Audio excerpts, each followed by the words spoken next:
mga noipi sa pag-aalaga ng hayop, Gina G. Out of the box sa mga entry, ibang tripping sa pagmamahal. Abay, walang bawal-bawal. Kung madalas nga'y dead, mas atipikal. Kanya-kanya ba naman kasi ng bet sa trip mong maging pet? Madalas nating matanaw sa bahay ang aso at pusa. Mukhang hindi na nga ata ito mawawala. Pero dito sa Silang Cavite, napawaw Cavite! Dinayo lang namin si Miss Inka Magnaya upang ang kanyang pet ay makilala. Hello, Kadogs! My name is Inka Magnaya. I am a content creator, podcaster, and a voiceover artist. And today I will be introducing you to my pet snakes, Percy and Andy, and the other pets that I love here at home. Come, follow me. Bukod sa pagiging voice actor at content creator, agaw pansin din ng mga pet sa kanyang video. Abay, may dalawang snake lang naman siya ng alaga. At kung kanya itong hawakan, never mo mafe-feel na siya'y nababahala. Abalog-alogs. Hindi ko pinalampas yung arm.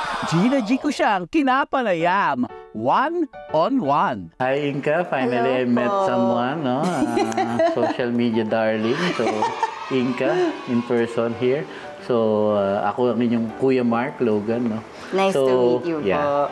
Yun ang unang question is, bakit ka nahilig sa pag-aalaga ng snakes?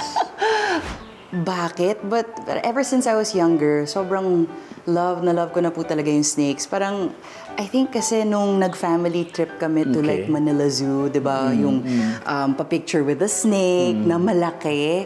Parang, ever since then, na-in-love na po talaga ako sa snakes. 2 years ago, someone messaged me on Facebook. I happened to be online at the time. Kaya nakita ko yung someone wants to send you a message. All right. So I looked at it, and it was from a girl whose name was Nika Gutierrez. Okay. Turns out she's a snake breeder who is a follower of mine.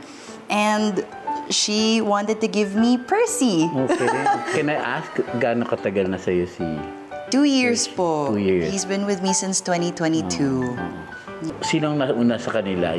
Siyempre, yung dog mo, siyempre. Siya ang nauna sa'yo. So, ipakilala mo muna yung mga other living creatures dito sa place. Sige po, sige po. So I have Raku. He's an Aspen. He's the one who looks like a German Shepherd. And I have Uni. He's the guy here that was making a mess. That's why we have this lovely artwork. And then we also have Boris, who is also 5 years old. He's a Bengal cat.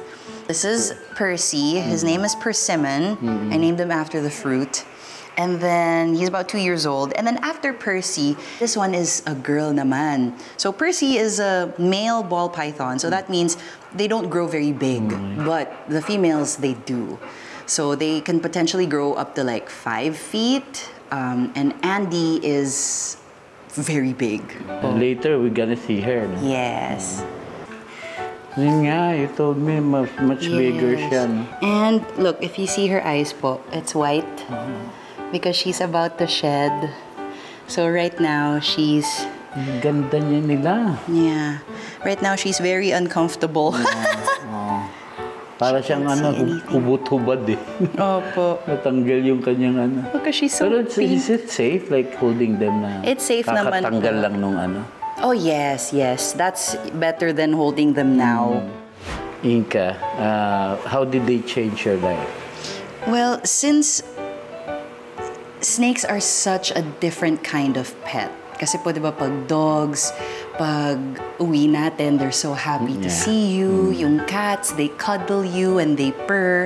Yung snakes po, you don't know really. They just bite you. They just they just hug you really hard.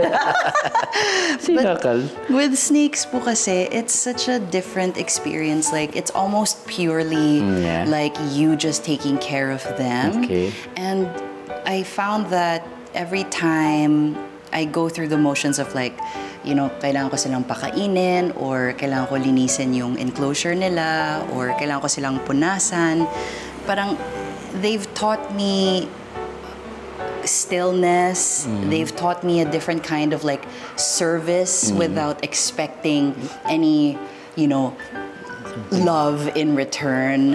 Go to the question of how do you take care of them yung busy schedule mo, how do you take care of them? Well, because they're so low maintenance, it's so easy to fit them into my schedule. Ano naman, Miss Inka, ang mapapayo mo sa yung mga gustong tularan ka and to make alaga this type of like exotic animal? Right. Well, I would first recommend research po talaga because taking care of snakes or any exotic animal, the level of care, it really depends on the animal itself. Logalogs, friendly reminder lang ha, ang pag-aalaga ng wild animals huwag basta-bastang i-try at dahil anytime, pwede pa rin mapahamak ang iyong buhay. Saludo kami sa iyo, Inka. Pinaramdam mong pwede pa rin sila maging parte ng pamilya kahit hindi ito ang usual pet na ating nakikita. Ikaw ang patunay na walang scary at matapang na alaga sa among true ang care at pagmamahal na pinapakita. Hindi lang lodi sa boses mong pet ng buong nation, kundi legit kang pet malu na mananatiling inspiration.